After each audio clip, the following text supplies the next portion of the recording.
क्योंकि मोदी जी ने पूरे देश का नक्शा बदल दिया है, पूरे देश में विकास किया है, गांव गांव में विकास किया है। खाओ माँ कसम। एक भक्त ने रिपोर्टर के सामने भाषण दे रहा था। फिर रिपोर्टर ने जब काउंटर सवाल किया था, उस सवाल का जवाब उनके पास नहीं था। ठीक है, फिर रिपोर्टर कैसे इन शख्स को, मतलब भक्त को कैसे जलील करता है, आप लोग खुद वीडियो में देख लीजिए।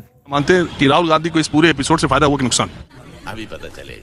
उनको नुकसान हुआ है, फायदा तो कुछ हो ही नहीं सकता उनको। अच्छा, क्योंकि अब देश जान चुका है क्या कि वो क्या बोलते हैं। उनके कई विवादित बयान आ चुके हैं और वो मोदी चोर है वाले बयान पे तो वो खुद माफी मांग चुके हैं। अच्छा, और उनको ये पता नहीं कैसे सांसद बना दिया है जनता ने उनको, या कैसे पार्टी के वो सदस्य क्या उन्होंने पार्टी का वो किया है, मगर क्यों कि उनको ये नहीं पता कि ये गलत बयानबाजी पे कई सांसदों ने और कई एमएलओ की ये सदस्यता खत्म हो गई, उनको जेल भी हुई है। कब हुआ कब? आप बताइए किसका नाम, एक का नाम बताइए। गुड क्वेश्चन सर, नाम तो मुझे नहीं मालूम है। कन्नी मोजी वगैरह हैं और ये राजा वगैरह हैं, इनकी सदस्यता पर उन पे एफआईआर वगैरह हुई थी, मुझे नहीं पता। 1973 में हमको बताइए किसकी सदस्यता हेट स्पीच या इस तरह के बयान, आपत्तिजनक मानहानि, आपराधिक मानहानि के मुकदमे में कौन बोलने पर मानहानि का मुकदमा हुआ, उस पर 2 साल की सजा हुई, और किसकी सदस्यता देश में गई है, आप मुझे ये बताइए। पता नहीं। 1913 में भी गई है और अभी 13 में, हाँ 2013 में भी गई है। ये तो माफ करना, मैं गुस्से में इधर उधर निकल जाता हूँ।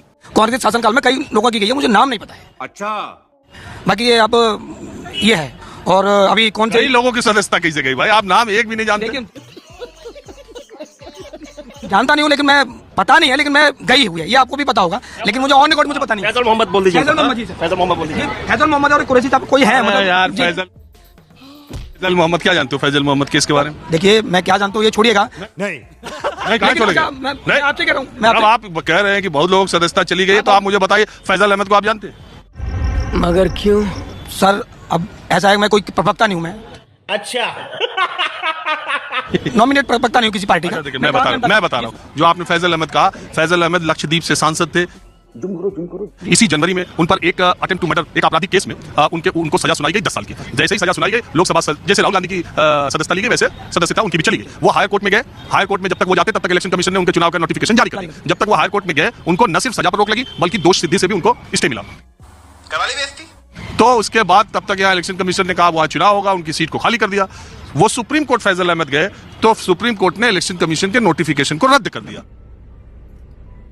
और फिर अभी उन्होंने एप्लीकेशन लगाई लोकसभा सचिवालय में कि भाई मेरी सदस्यता बहाल करो, मेरे पर स्टे लग चुका है, मेरे पर रोक लगी हुई है। तो उनकी सदस्यता बहाल नहीं हो रही थी लोकसभा में। फिर वो सुप्रीम कोर्ट गए अभी 3 दिन पहले, और उन्होंने कहा कि देखिए हमको रोज कह रहे हैं, कर नहीं रहे। जिस दिन उनकी सुनवाई दोपहर में होनी थी, उससे जस्ट पहले लोकसभा सचिवालय ने उनकी सदस्यता बहाल कर दी। कैसे भी करके निकाल मेरे भाई, मैं फंस गया हूँ यहाँ। लोग ये कह रहे हैं इसी आधार पर राहुल गांधी की सदस्यता भी बहाल हो सकती है। ये एक केस है गुरुजी, ऐसा मत कहो कि बहुत लोग के बोलने की वजह से सदस्यता चली गई।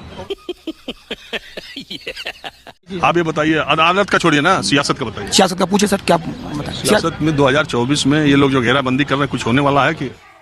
पता नहीं। 2024 में देखिए विपक्ष का कुछ नहीं होने वाला। मोदी जी आने वाले हैं फिर पूरी ताकत के साथ में। समझ गया। क्योंकि मोदी जी ने पूरे देश का नक्शा बदल दिया है, पूरे देश में विकास किया है, गांव गांव में विकास किया है। खाओ माँ कसम। एक अंतिम गांव तक जो बॉर्डर का है, हमारे देश का है, वहां तक उन्होंने विकास किया है। तो मोदी जी आने वाले हैं।